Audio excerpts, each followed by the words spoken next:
have the feed for the price, you have the feed. I told you that it will keep 0.15 or two. Some persons make use of Antemia. Antemia is also good.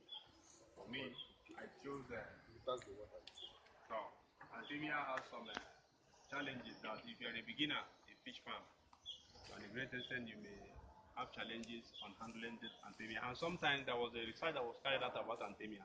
It has some exotic substance that if you don't have a flow-through system that is consistently working, when the water is somehow stagnant and the surface of the water is filled with the Antemia feed, it will cause aeration not to flow through, for it not to allow the oxygen to get to the water. Are we all together? Now, the net I made use of, I told you guys that you have two nets that you get before your hatchery program. You have a black net, just like the size of a mosquito net.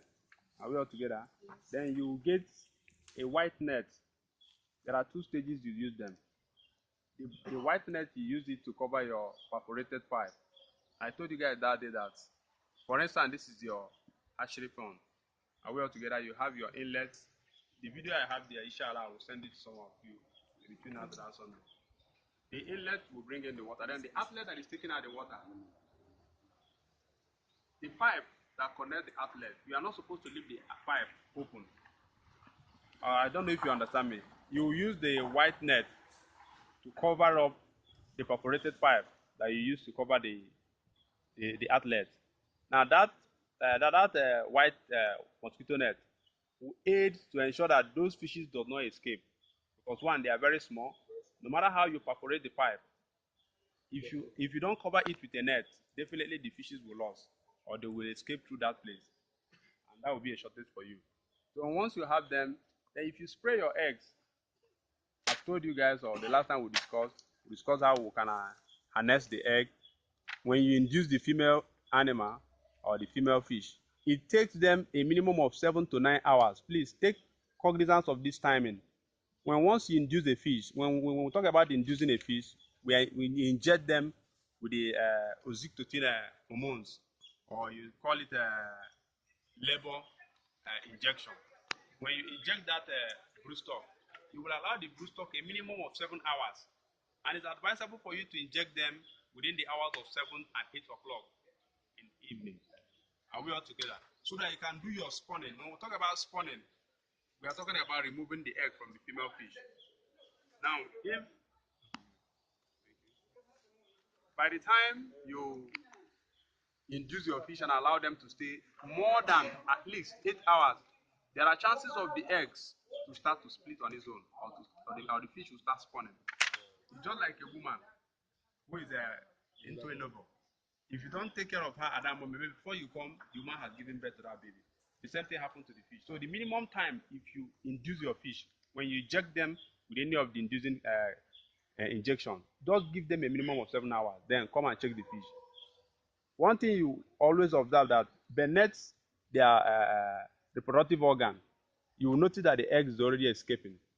At that time, you have to reduce the water or internally drain the water, then remove the brood fish, then and keep it one side. Of course, I told you you must do that with the help of an individual. Somebody will have to hold either the tail while you hold the head. Why you have to hold the head? Because you are the one breeding. If the person is not good in handling fishes, once that fish has to struggle, the person may release the fish. And once you release that fish, it touches the ground, you are likely going to do some of the eggs, because some of the eggs will damage as a result of that stress you will expose the fish to. Now, once you split your egg, you split them into a bowl. That you try to, when I mean splitting, you try to remove the egg from the abdomen, then put them into a bowl. Then you bring the male fish that you want to make use of for your hatchery. And after you do that, please, you have to wash your hand with the water that is contained in that pond, or you use that normal saline. If you have the normal saline, once you bring out the female fish, you use that normal saline to wash your hand to avoid contamination. Yes. So use it to purify your hand in order not to infect or introduce diseases to the younger animals. Are we all together? Then by the time you spill the egg, then you get the male fish. There's a video also that will have, you will see how you bisect the tummy of the fish. Then there is the pituitary organ, or what we call the sex organ of the male fish. You harness it. Inshallah, when I'm coming on Sunday, I will try and get the video that you guys will look at that pituitary gland and look at how it is.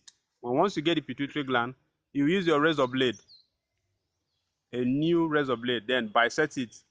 It's just like a watery substance that is contained in that pituitary gland. Then you spit it, no, on top of the egg for fertilization.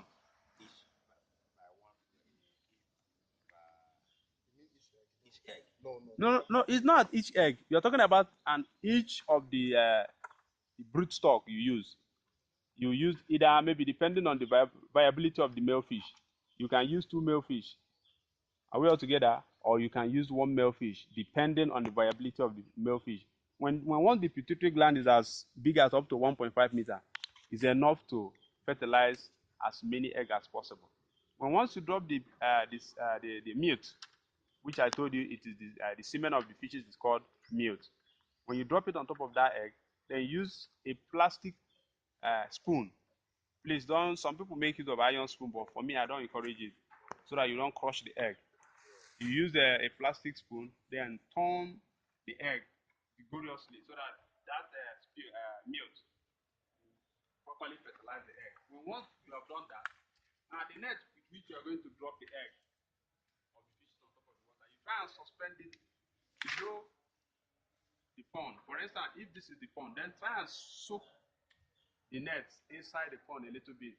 I don't know if you understand me. So that the net will be inside the water. Then you now use that your spoon to collect the egg, then drop them on top of the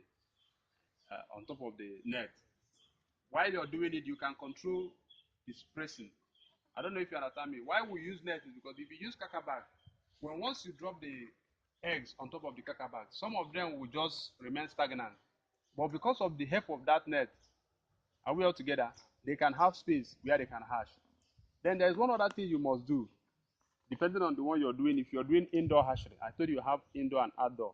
If you're doing indoor, you have to introduce artificial heat. There are 2 heats I've told you guys now have to do in order to enhance hatchability. Are we all together? You can use a bulb, an electric bulb, 200 watts. Then bring it lower to the net. Don't allow it to touch to the water.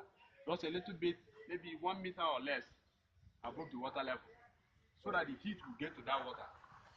Now, when you spray your egg, it's expected that within the next 24 hours, it has already fertilized. But once after induction, because I told you after induction, you have to give the fish. Take cognizance of this timing. You have to give the fish at least 7 hours for that medication to properly activate the brood feed. Are we all together? Now, once you drop the egg on top of that, just give them 24 hours. Fertilization will start.